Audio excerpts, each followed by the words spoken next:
80 साल का बूढ़ा बैठा हुआ है। बताइए, इन छोकरों को, इन बूढ़ों से शर्म हासिल करनी चाहिए। यहाँ 80 साल का बूढ़ा बैठा हुआ है या 70 साल का बूढ़ा बैठा हुआ है। ये छोकरा यहाँ से बाहर जाएगा, मोबाइल चलाएगा, गुटखा खाएगा, कैंसर को दावत देगा। और अगर मोबाइल में गंदी तस्वीर देखेगा तो 25 साल की उम्र में नामर्द और हिजड़ा हो जाएगा। आजकल अक्सर लोग नामर्द और हिजड़ा है, बीवी के सामने हाथ जोड़ के खड़ा होता है। इसीलिए जिनाकारी आज ज्यादा फैल रही है। इसीलिए फैल रही कि मर्द आज कमजोर हो रहे हैं। जिना को रोकने के लिए वक्त पे शादी जरूरी है। जिना को रोकने के लिए मर्द का ताकतवर होना जरूरी है। और जिना को रोकने के लिए कानून पर्दा जरूरी है। आज कानून पर्दा नहीं है तो हिंदुस्तान से लेकर अमेरिका तक हर 1 मिनट में रेप का केस दर्ज होता है। आज लंबी उम्र में शादी होने लगी, 28 साल, 30 साल, 35 साल में। इसलिए कदम कदम पे हर घर लगभग जिनाकारी का अड्डा बन चुका है। और पर्दा नहीं है तो जिना फैल गया और मर्द हिजड़ा नामर्द होता जा रहा है। गुटखा खा के, सिगरेट पी के, मादक पदार्थ इस्तेमाल करके, गंदी तस्वीरें देख करके, हैंड प्रैक्टिस करके, ब्लू फिल्में देखकर ये नामर्द हो रहा है। जब ये नामर्द होगा, औरतों की ख्वाहिशात की तकमील नहीं कर पाएगा, तो औरतें नौकर, ड्राइवर, समाज के लोगों से जिना न करेंगी तो क्या करेंगी? इसलिए जिना को रोकने के लिए गुटखा छोड़ना होगा, सिगरेट छोड़ना होगा, शराब छोड़ना होगा, नशीला पदार्थ छोड़ना होगा।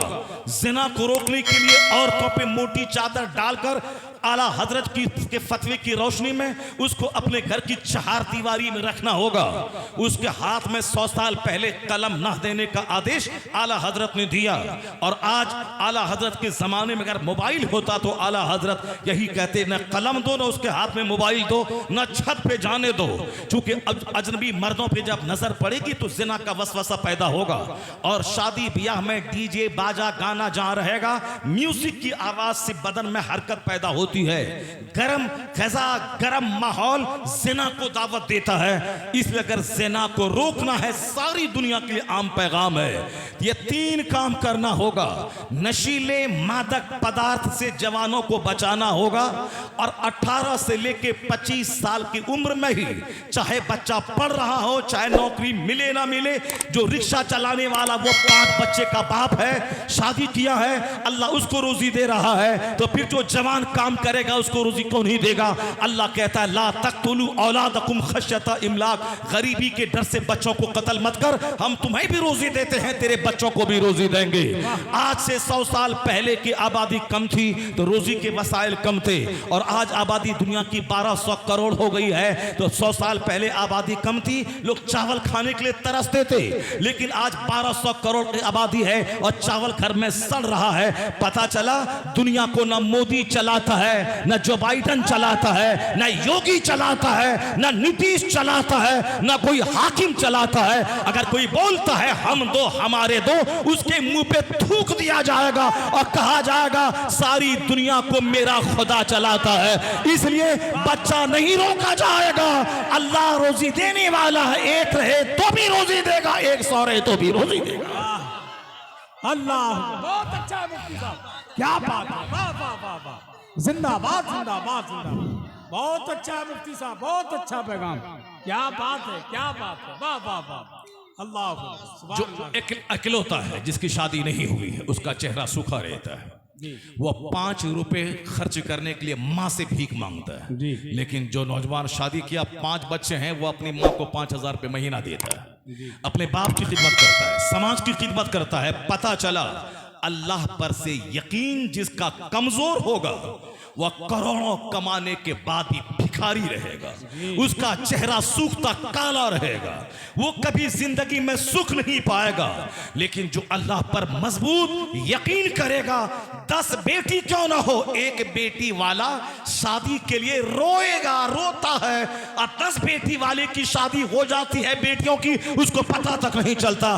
पता चला दुनिया कोई बंदा नहीं चलाता है, हमारा खुदा, हमारा खालिक चलाता है। वाह वाह वाह। और कुरान में आया है, वमन यतवक्कल अलल्लाह फहुव हस्बुह, जो अल्लाह पे भरोसा करता है अल्लाह उसके लिए काफी हो जाता है। कुरान में आया है वमा मिन दाब्बतिन फिल अर्द इल्ला अलल्लाहि रिज़्क़ुहा, जमीन पे चलने वाला कोई चौपाया ऐसा नहीं है जिसकी रोजी का जिम्मा अल्लाह ने ना लिया।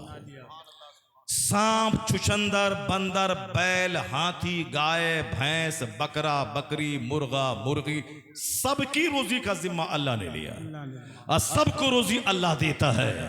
इसलिए अगर तुम अपने बेटे को डीएम, दारोगा बनाने के चक्कर में अगर 48 साल की उम्र में शादी करवाओगे और तेरा बेटा शादी करने के बाद अगर वह औलाद नहीं पैदा कर सका, इसके 100% जिम्मेदार तुम रहोगे, क्योंकि लंबी उम्र जाने के बाद औलाद न होने का चांस होता है।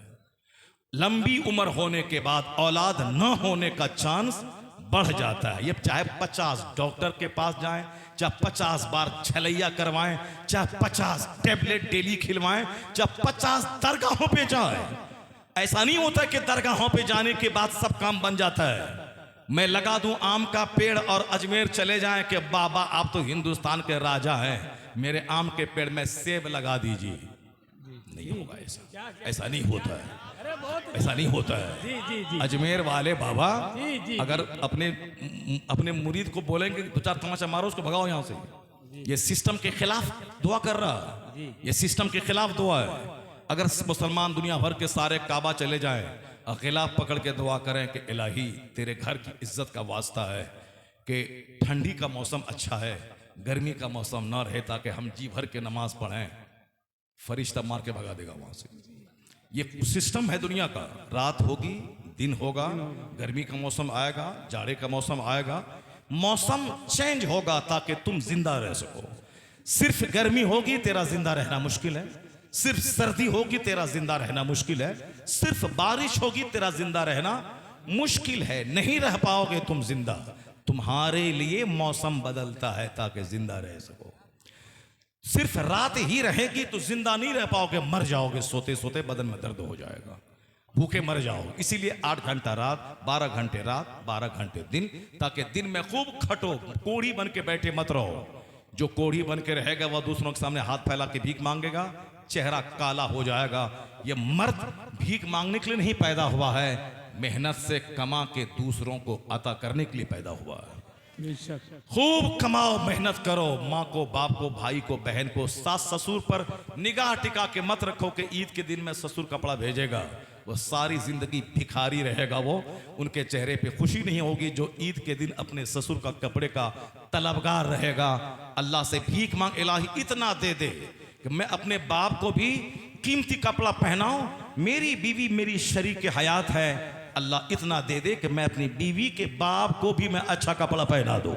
क्या बात है, क्या तुम दो अपने ससुर को, उससे भीख क्यों मांगता है?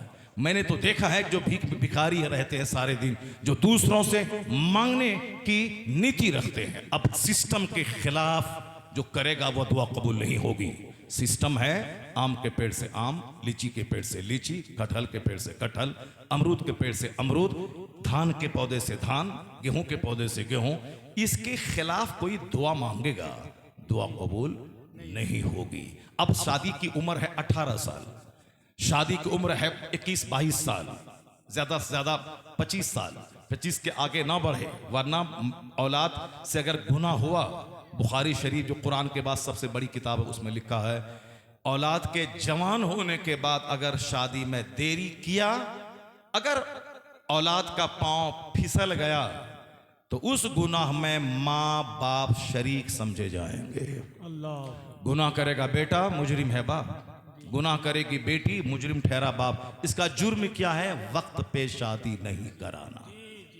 आज से 50 साल पहले बच्चा पढ़ता था मंजर इस्लाम में और उनकी शादी हो चुकी होती थी, 2 बच्चे हो चुके होते थे, और क्या वो भूखा मर गया? नहीं, अरबपति से ज्यादा अच्छा खाना वो खाता है, खाया। हमारे पढ़ने के जमाने मेरा साथी जो था उनकी शादी हो चुकी थी, उनके 2 बच्चे हो चुके थे, फिर भी पढ़ाई उसकी जारी थी। और आज से 25 साल पहले सबको मालूम है कि बच्चा मैट्रिक करता था, उसकी उम्र होती थी 18 साल, गांव समाज के साथ शादी उनकी हो जाती थी, वो मैट्रिक इंटर भी करता था, ग्रेजुएशन भी करता था, पीजी भी करता था, पीजी करते करते 4 बच्चे का बाप हो जाता था, तब उसको नौकरी मिलती थी।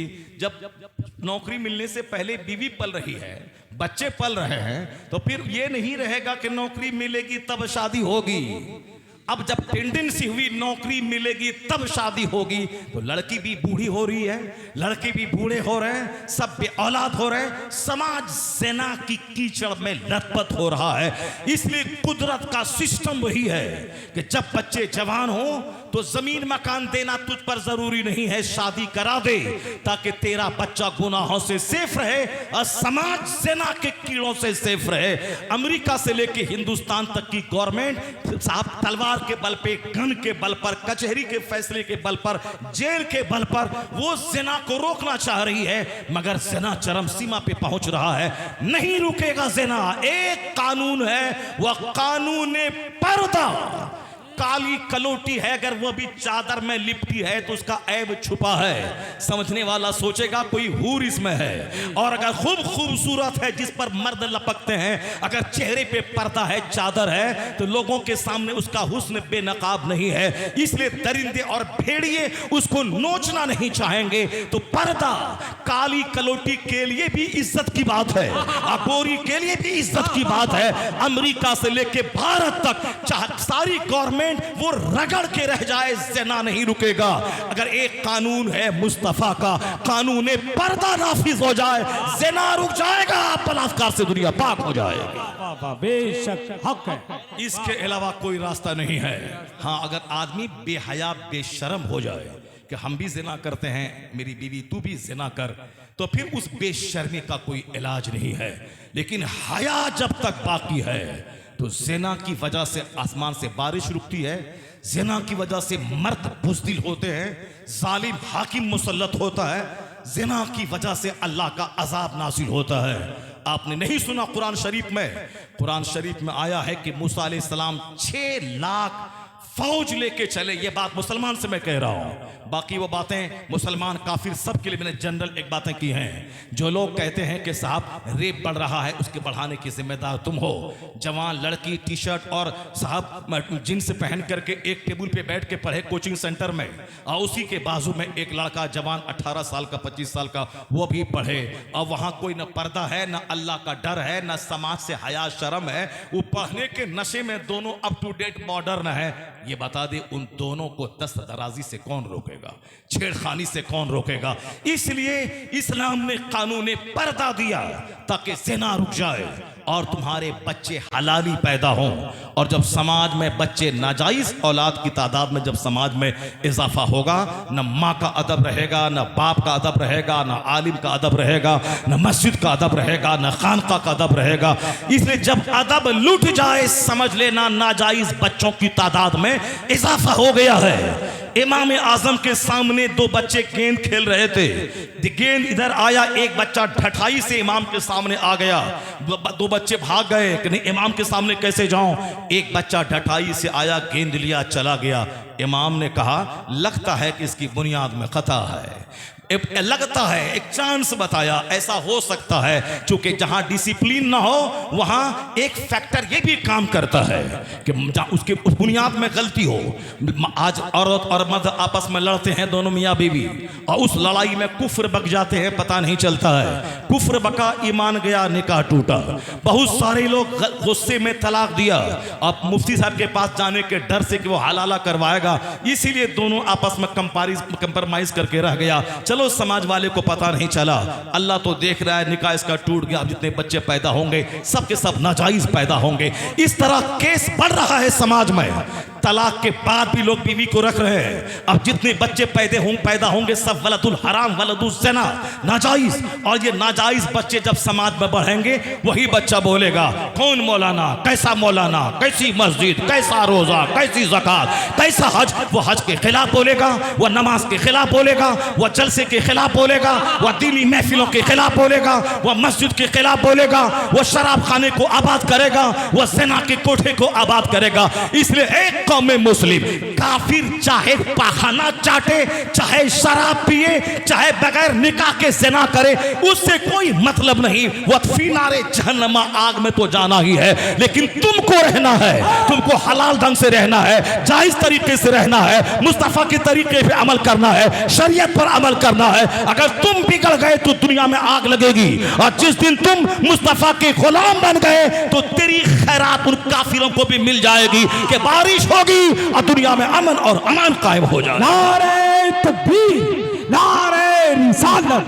फैज़ाने शहीद आज़म, मसलके आला हज़रत हुसैनी कमेटी। वाह वाह वाह वाह, क्या बात। इसलिए एक कौम मुस्लिम, वाह, तुम्हें कुरान पढ़ना है, तुम्हें दुनिया वालों के लिए अमन का एक पैगाम बन जाना है, तुम्हें दुनिया वालों को बताना है कि हुसैन क्या है, तुम्हें बताना है कि हसन क्या है, तुम्हें बताना है कि मुस्तफ़ा के घर वालों ने दुनिया को क्या दिया है, तुम्हें बताना है कि मजहब इस्लाम किस तरह सारी दुनिया और ह्यूमैनिटी के लिए किस तरह बेनिफैक्टर बन के आई है, मोहसिन बन के इस्लाम आया है। सबको बताना होगा। अगर आप ही नंगे हो गए, आप ही गंदे हो गए, आपका समाज गंदा हो गया, इनडिसिप्लिन हो गया, फिर तो दुनिया में कुछ बाकी नहीं रहेगा। काफिरों की वजह से कोरोना नहीं आता है, क्योंकि उसके लिए तो आग ही आग, दुनिया में भी आग है, मरने के बाद भी आग ही है। बहस है मुसलमानों से, इनके लिए गाइडलाइंस है, इनके लिए उसूल है, इनके लिए साब्ता है, इनके लिए मार्गदर्शन है। आज कोई उधर खड़ा है, कोई उधर खड़ा है, कोई मस्जिद के खिलाफ बोल रहा है, कोई जलसा के खिलाफ बोल रहा है, जो मन में आ रहा सब बोल रहा है। ये फटीचर क्लास का आदमी जो जिस पर नमाज फर्ज हुई थी 15 साल में, जो अभी 30 साल उम्र हो गई नमाज शुरू नहीं किया है, पहले तन्हाई में बैठ के अपने अमाल का जायजा ले। एक वक्त की नमाज छोड़ना हराम और गुनाह कबीरा है। जैसे ज़िना करना हराम, शराब पीना हराम, ज़िना करना हराम, उसी तरह से नमाज पंजगाना छोड़ना हराम है। उस ज़िना से बड़ा जुर्म है नमाज छोड़ना। अगर कोई 10 साल ज़िना किया, सच्ची तौबा कर ली, खूब रोया धोया, फिर दोबारा आंख उठा के किसी को नहीं देखा, बल्कि ज़िना से बचता रहा, तो अल्लाह ताला माफ कर देगा। क्योंकि अत्ताइब मिनज़्ज़म कमल्ला संबला, हदीस में आया है, गुनाहों से सच्ची तौबा करने वाला ऐसा है जैसे गुनाह ही नहीं किया है। लेकिन अगर नमाज फर्ज हुई 15 साल में और नमाज शुरू किया 30 साल में, 50 साल में, तो तुझ पर ये 15 साल की नमाज कज़ा है। 50 उम्रा, 50 हज करने के बाद भी ये 15 साल की नमाज जिम्मे से साकित नहीं होगी, इसे पढ़ना ही पड़ेगा बतौर कज़ा। इस माना कर बता दें कि नमाज छोड़ना कितना बड़ा जुर्म है। नमाजें छोड़ रहा है, एक बार झूठ बोलना हराम गुनाह कबीरा है, सूद खाना हराम गुनाह कबीरा है। जैसे कोई अपनी माँ से जिना करे, वैसे ही सूद खाना है। सूद खाना ऐसा है जैसे सूद के गुनाह के 70 दर्जे हैं, और उसका अदना दर्जा है अय्यन कहर राजोला उम्मा। सूद के गुनाह के 70 रैंक हैं, 70 ग्रेड है उसका। और लोवेस्ट ग्रेड जो सबसे अदना दर्जा है वो ये है कि एक मर्द अपनी माँ से जिना करे। जब अदना दर्जे का ये आलम है, जो हाईएस्ट ग्रेड है, वो उसकी सजा कितनी सख्त होगी। यहाँ धड़ल्ले से मकान गाड़ी छकड़ा के लिए यहाँ साहब ग्रुप में सूद का कारोबार चल रहा है, औरतें सूद का कारोबार कर रही है, सूद का कारोबार चल रहा है। किस्त लेने के लिए साहब ये छोकरे आते हैं, उनसे बेपर्दगी से बातें हो रही। अगर पैसा नहीं भेजा दिल्ली पंजाब से शोहर, वह छोकरा की खूबसूरत लड़की को देखा, उसको कहता है कि बहन मैं इस बार इस महीने का किस्त में भर देता हूँ। जहाँ किस्त भरा तो मजाक होने शुरू हुआ और नर्म गोशा दिल में आया। फिर उसके बाद वो ग्रुप का पैसा, वो किस्त का पैसा, वह सब अपनी जगह, वह छोकरा उस लड़की को लिया और समाज से भाग गया। आए दिन इस तरह के केसेस पूरे हिंदुस्तान में आ रहे हैं। इसलिए किराए के घर में रहना गवारा कर ले, मिट्टी के घर में रहना गवारा कर ले। यही पैगाम इमाम हुसैन दे रहे हैं कि मैं अपने के शरीयत की हद में रहना, मिट्टी के घर में रहना, दुनिया को तलाक दे देना, मगर ईमान बचाना, जान दे देने मगर ईमान का सौदा मत करना। इसलिए मैदान करबला से आवाज आ रही है, सच्चा हुसैनी वो है ना उसको अमीरी काफिर बना सके, ना कोई गरीबी काफिर बना सके, ना खूबसूरत चेहरा कोई ईमान लूट सके, ना मकान की तलब ईमान लूट सके, ना गाड़ी का शौक ईमान लूट सके। ये सारी दुनियावी चीजें एक तरफ रहे, अगर ईमान है वह समझ ले कि मुझसे बड़ा धनवान दुनिया में कोई नहीं है। नारे तकबीर, नारे रिसालत, फैज़ान शहीद यही पैगाम इमाम हुसैन का। मैं बताऊंगा आगे इमाम हुसैन ने कब किस मौके से क्या कहा, उनकी जिंदगी से क्या मैसेज मिलता है। आज के बाद कभी मत बोलिएगा जलसा कराने से क्या फायदा है। वल तकुम मिनकुम उम्मतुन यदऊना इलल खैर, आया है कुरान में कि एक गिरोह तुम्हारा ऐसा रहे जो सारी मसरूफियत से कटकर लोगों को अमरे बिल मारूफ करने के लिए वो बताता रहे कि हराम है या हलाल है, या जायज़ है या नाजायज़ है, या लीगल है या इलीगल है, या गुड है या बैड है, या मुफीद है या मुज़िर है। एक बंदा नमाज न पढ़े, जुमा का खुतबा क़यामत तक होता रहेगा। एक बंदा मस्जिद में नमाज पढ़ने न आए, अजान क़यामत तक होती रहेगी। इसलिए चाहे बंदा संभले न संभले, खिताब होता रहेगा, दीन की बातें होती रहेंगी। यह जलसा उसी अमरे मारूफ का एक माध्यम है। मदरसे में जो 10 साल किताबें पढ़ी जाती हैं, उसी को 2 घंटे में पब्लिक के सामने कुरान हदीस का फरमान बताया जाता है। वाह वाह वाह वाह, क्या बात। तुम टाका देखता है मौली साहब का कि मौलाना साहब आए 25,000 लेके चले गए, इसीलिए हसद में और जलन में जलसे को रोकने की बात कर रहा है खबीस मरदूद। तुम नहीं देखता कि तुम्हारे यहाँ शादी भी डीजे बजाने वाला आया 50,000 लेके चला गया, वह तो हराम रास्ते में खर्च किया। कोई समाज वाले की नानी मरे कि कोई बोले कि डीजे अगर बजवाया मैं उसकी बेटी की शादी में शरीक नहीं रहूंगा, मैं उनके बेटे की शादी में शरीक नहीं रहूंगा। वहां तो डर है, चूंकि वह मालदार है, 2-4 तमाचा मार के चेहरा लाल कर देगा। ये तो मौली साहब की बात है, ये मौली साहब क्या करेगा। इसीलिए जलसा कराने से क्या फायदा है, जलसा कराने से क्या होता है। कुरान ने का एक गिरोह रहना चाहिए जो अमरे बिल मारूफ करे, लोगों को दीन सिखाए। और आया है हदीस में, आया है हदीस में जो रात में थोड़ी देर दीन सीख लेता है, रात भर नफल पढ़ना एक तरफ, थोड़ी देर दीन सीखना एक तरफ। वाह वाह वाह वाह, बेशक। सुन, वो हदीस में आया है कि मन सल्ला सलातल फज्र, जिसने फजर की नमाज अदा की और नमाज फजर के बाद एक चैप्टर दीन का सीख लिया, खैरुम मिन अल्फे रका, 1000 रकत नमाज पढ़ने से बेहतर है। नहीं सुना तुमने कि आलिम जो इल्म दीन सीखता उसके पांव के नीचे फरिश्ता पर बिछाता, और जो दूसरों को दीन की बात सिखाता है उसके लिए दरख्त के पत्ते से लेके समंदर की मछली तक सारी चीजें बख्शिश की दुआ करती है।